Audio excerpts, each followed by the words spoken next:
Hey everyone, how's it going? Today I'm going to show you guys how to make reels on Instagram. This is actually very simple. First of all, you head over to Instagram. From there, at the bottom, you see this plus icon. So you tap on this, and then what you do is next to story, you see reel at the bottom. Click on reel.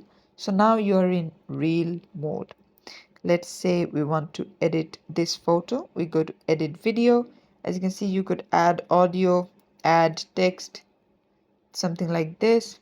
And then what you can do is, like, if you uh, want to put in any music or sticker, voiceover, things like that, you can do that even.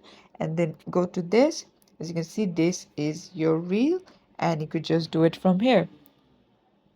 Thanks for watching. Please leave a like and subscribe for more tutorials like this, and I'll see you guys in the next.